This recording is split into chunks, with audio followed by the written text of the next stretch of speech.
Nah, halo Bapak Ibu, kembali lagi dengan saya. Sekarang kita akan lanjut untuk penjelasan di materi yang kedua, yaitu tentang analisis korelasi. Sudah siap ya? Oke, sekarang saya akan share dulu. Nah, ini adalah salah satu uji yang paling sering digunakan ya, yang paling favorit untuk ranah S1. Oke, kita akan pelajari tentang analisis korelasi. Saya agak percepat ya, supaya tidak terlalu lama. Tapi ini yang paling favorit biasanya untuk Bapak Ibu ya. Ini jenis analisis korelasi, saya rasa udah masuk ya terkait dengan statistik parametrik dan statistik non parametrik. Saya rasa Bapak Ibu juga sudah pelajari sebelumnya ya. Yang kita akan lebih banyak pelajari adalah tentang statistik parametrik, yaitu yang product moment ya, yang product moment. Next, ini perbedaan antara data parametrik dan non parametrik. Bapak Ibu bisa baca sendiri di sini perbedaannya seperti apa detailnya ya. Tapi poinnya yang Bapak Ibu harus pahami, kalau misalkan parametrik itu biasanya datanya itu yang terdistribusi normal, kemudian datanya lebih ke numerik ya, lebih ke interval dan rasio. Tapi kalau non parametrik itu biasanya bisa kuantitatif maupun kualitatif, di mana data yang numerik itu biasanya dijadikan nominal atau ordinal seperti itu. Nah, kemudian kalau data parametrik itu biasanya jumlah sampelnya itu lebih besar ya, lebih besar daripada yang data statistik non parametrik ya. Itu poinnya. Sisanya Bapak Ibu bisa baca sendiri nanti ya. Next, terkait variabel penelitian, saya yakin Bapak Ibu sudah paham, apalagi sudah masuk di proposal ya. Sekarang mungkin udah ada yang sampai bab 3 proposalnya. Jadi variabel itu ada variabel bebas dan variabel terikat ya, atau independent variable and dependent variable. Dan saya yakin Bapak Ibu juga sudah paham tentang itu ya. Yang mana namanya variabel independen, yang mana namanya variabel dependent. Nah, di uji korelasi ini yang menjadi poin yang Bapak Ibu harus pahami adalah kita akan mencari coefficient correlation untuk mengetahui bagaimanakah kekuatan hubungan antara variabel independen Bapak Ibu terhadap variabel dependen ya. Ini bisa dibaca measures the strength of the association between the variables. Jadi bagaimanakah kekuatan hubungan antara kedua variabel itu. Itu yang jadi poin di analisis korelasi ini. Di sini kita akan pelajari analisis korelasi sederhana di antara analisis korelasi yang lainnya, ya. Supaya kenapa? Supaya tadi saya bilang tidak ribet dan kita tidak lama membahas tentang analisis korelasi ini, ya. Jadi saya lebih ingin mengajak Bapak Ibu mempelajari hal yang memang akan banyak Bapak Ibu temui nanti saat Bapak Ibu skripsi, ya. Jadi analisis korelasi sederhana ini untuk mengetahui hubungan antara dua variabel tadi ya, dan poinnya adalah di R ini untuk mengetahui derajat hubungan, dan R ini nilainya ada antara -1 sampai 1 gitu. Kita pelajari lebih lanjut. Nah, ini arah korelasi yang harus Bapak Ibu pahami karena ini akan sering ditanyakan oleh penguji ya. Bagaimanakah arah korelasi dari kedua variabel yang Bapak Ibu teliti tadi, baik independen maupun dependennya. Nah, nilainya ada dua Bapak Ibu, ada yang memberikan nilai positif, ada nilai negatif. Apa itu nilai positif? Jika R Bapak Ibu menunjukkan nilai yang lebih dari 0. Artinya, variabel X Bapak Ibu dari variabel Y-nya itu searah dia hasil yang Bapak Ibu dapatkan. Cara bacanya gimana? Jika variabel X meningkat, maka variabel Y-nya juga ikut meningkat. Itu yang dinamakan searah. Contoh, semakin tinggi motivasi belajar, maka semakin tinggi juga IPK dari mahasiswa. Ya, jadi bukan sebaliknya, semakin rendah motivasi belajar, semakin tinggi IPK, bukan seperti itu ya, tapi searah. Jadi sama-sama semakin tinggi. Itu namanya searah, ya. Nah, bagaimana dengan nilai negatif? Jika nilai R-nya kurang dari 0, jadi nanti dia nilainya ada minusnya. Itu namanya nilai negatif. Artinya, jika variabel X meningkat, maka variabel Y menurun. Berlawanan, begitu pula sebaliknya. Contoh, semakin tinggi tingkat kepatuhan minum obat pasien, maka semakin rendah risiko kekambuhan pada pasien dengan gangguan jiwa. Ya, jadi dia semakin tinggi, semakin patuh, tapi risikonya semakin menurun. Itu namanya berlawanan. Tapi jika R-nya sama dengan 0, maka artinya tidak ada korelasi. Ya. Nah, cara memilih uji korelatif, uji hipotesis korelatif bagaimana? Hipotesis korelatif wajib digunakan jika variabel dihubungkan itu numerik-numerik. Ya, uji korelasi itu pada umumnya prefer menggunakan uji dengan variabel yang numerik-numerik seperti interval dan rasio. Ya, yang digunakan adalah uji product moment, Pearson product moment, sorry ya, bisa dibaca ini ya, uji Pearson product moment. Kapan digunakan? Jika datanya berdistribusi normal, artinya statistiknya parametrik ya. Jadi berdistribusi normal baru kita gunakan uji Pearson product moment. Nah, bagaimana jika datanya tidak terdistribusi normal, jadi tidak normal, maka yang digunakan adalah uji rank Spearman. Jadi dia ujinya ke non-parametrik. Sampai di sini paham ya Bapak Ibu? Ya udah mulai paham lah ya. Ya nanti kita akan langsung praktikkan supaya lebih paham. Kalau untuk datanya kategori-kategori atau kategori numerik, biasanya menggunakan uji korelatif maupun uji komparatif misalnya ya. Tapi lebih cenderung kalau dia numerik-numerik baru digunakan uji korelatif ya Pak Ibu ya. Kalau kategori-kategori biasanya menggunakan uji komparatif.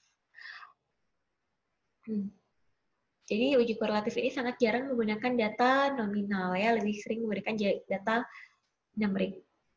Nah, ini dia terkait kekuatan hubungan. Kalau tadi kan sudah dibahas tentang arah hubungan. Nah, bagaimana tentang kekuatan hubungan? Padahal kan uji korelasi itu tadi poinnya saya katakan bahwa untuk mengetahui bagaimanakah kekuatan hubungan.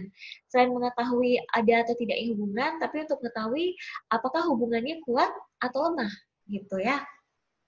Nah, ini, jadi range-nya antara 0 sampai dengan 1. Bapak Ibu bisa lihat sendiri sini ya. Kayak tadi ini ada di kuis ya Bapak Ibu ya. Jadi coba tolong dihafalkan kira-kira terkait kuis yang tadi yang mana ya kekuatan hubungannya jawabannya gitu ya.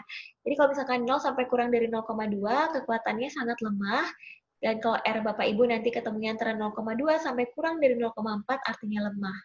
Kalau 0,4 sampai kurang dari 0,6 artinya sedang, 0,6 sampai kurang dari 0,8 artinya kuat. Dan kalau nilai R-nya Bapak Ibu saat penelitian nanti ketemu 0,8 sampai dengan 1 range-nya, artinya hubungannya sangat kuat. Jadi sangat bagus hasilnya itu ya.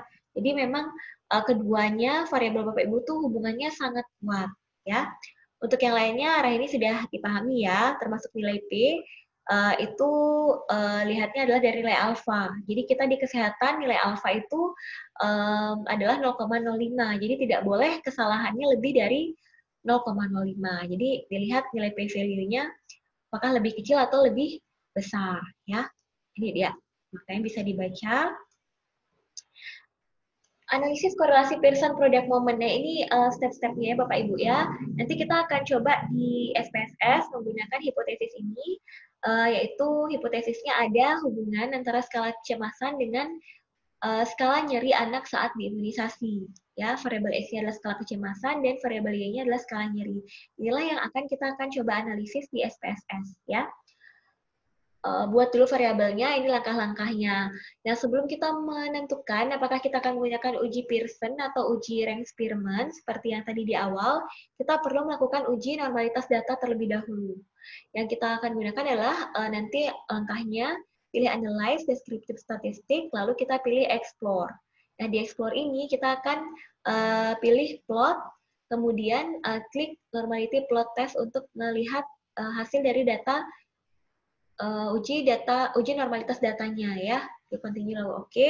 Nah, lihat uji normalitas data.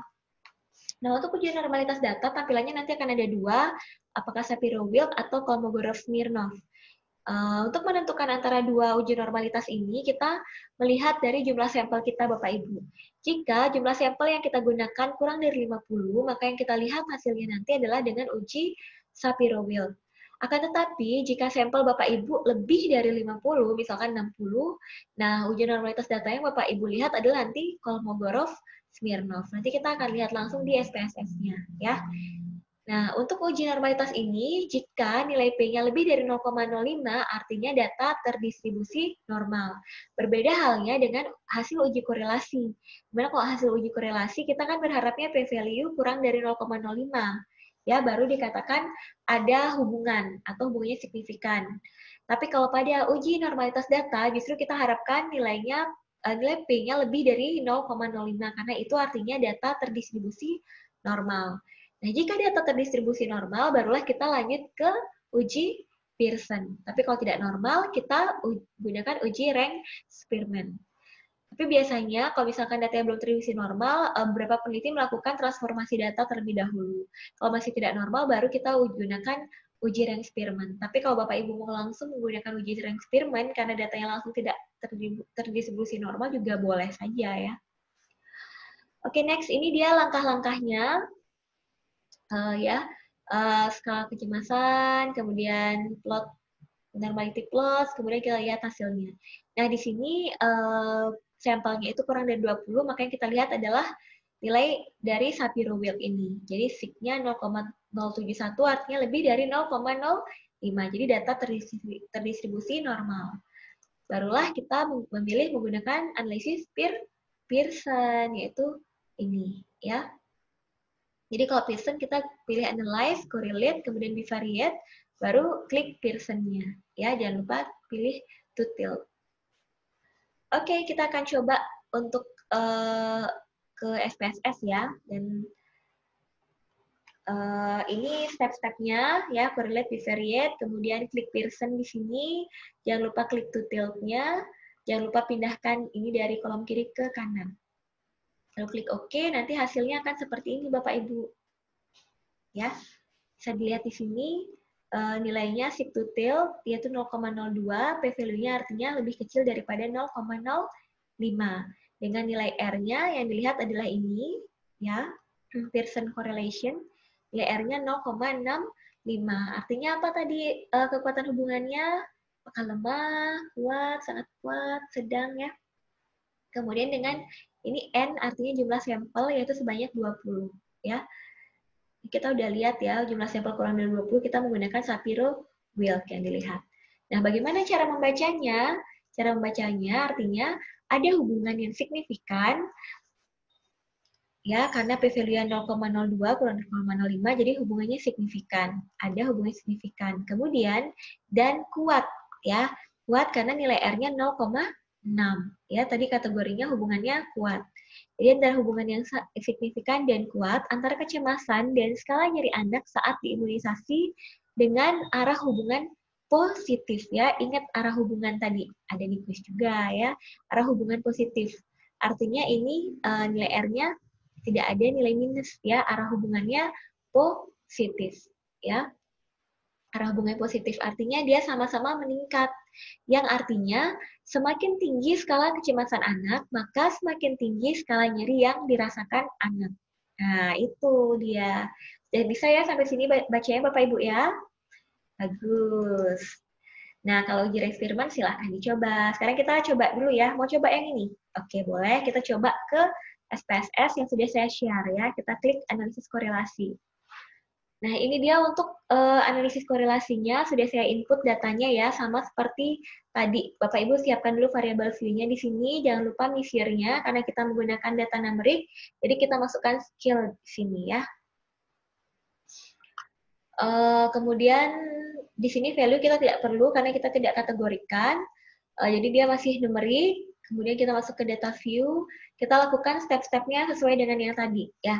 Sebelum kita memilih apakah kita menggunakan uji Pearson atau rank Spearman, ya parametrik atau non parametrik, kita lakukan analisis data untuk mengetahui apa? Ya, uji normalitas data terlebih dahulu. Jadi klik analyze, kemudian descriptive statistik. Kalau tadi chi-square kita pilih cross-tab, kalau yang ini kita pilih explore, ya klik explore.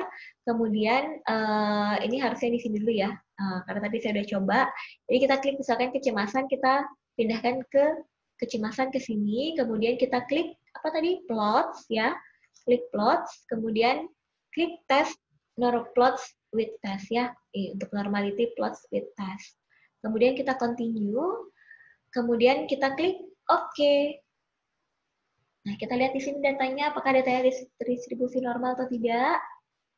Yang mana kita lihat? Nah, ini dia test of normality. Jadi sini ada dua, yaitu antara Kolmogorov atau Shapiro-Wilk. Tadi data kita berapa jumlahnya? Sampelnya? 20 ya. Karena jumlah sampel kita 20, maka kita pilihnya yang Shapiro-Wilk. Jadi yang ini kita lihat sig-nya 0,071. Jadi sama ya dengan yang tadi Bapak Ibu ya. 0,071 yang mana dia ya? Ya ini ya, sama ya 0,071. Jadi sama dengan hasil yang kita temukan di sini. Artinya apa tadi? Datanya terdistribusi normal, betul. Sekarang kita lanjut ke analisis apa kalau data terdistribusi normal? Pearson ya, data Pearson product moment. Jadi kita tidak deskriptif setelah analyze, kita tidak pilih ini lagi, tapi kita pilih correlate karena kita akan melakukan uji korelasi. Setelah correlate kita klik di variate, kemudian akan muncul seperti ini. Kita pindahkan variabelnya ke kanan, ya dari kiri ke kanan dua-duanya. Kemudian pastikan ini sudah tercentang ya, ini Bapak Ibu ya, sudah tercentang Pearson, sudah tercentang two-tilt juga, ya. Jadi kita tinggal klik OK untuk present. Nah, bagaimana kalau dengan Spearman? Jadi kalau tadi datanya tidak normal, Bapak Ibu tinggal pindahkan klik ke sini, rank Spearman, kalau datanya tidak terdistribusi normal. Tapi tadi kan datanya terdistribusi normal ya. Nah, data terdistribusi normal, jadi Bapak Ibu bisa pilih Pearson, kemudian klik OK. Nah, maka akan muncul hasil analisisnya di sini. Apakah sama dengan yang tadi? Wah, ternyata sama ya. Jadi yang kita lihat adalah sigtutil ini hasilnya 0,02. 0,02 artinya lebih kecil daripada alfa atau 0,05. Ada hubungan dengan ini juga 0,6. Ya, arah hubungannya positif, kemudian kekuatannya juga kuat. Jadi sama dengan yang di slide. Ya, sama dengan ini yang di slide. Nah, ini sama ya.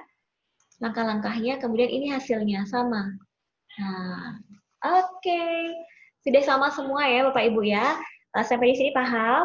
Nah, udah mulai seru ya. Jadi udah bisa, oh ternyata gampang ya setelah input data tinggal dianalisis saja. Oke.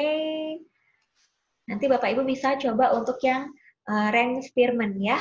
Oke Bapak Ibu, sekian materi dari saya untuk pertemuan kita kali ini di Biostat. Semoga video-video saya ini atau penjelasan saya ini bermanfaat dan Bapak Ibu bisa pahami.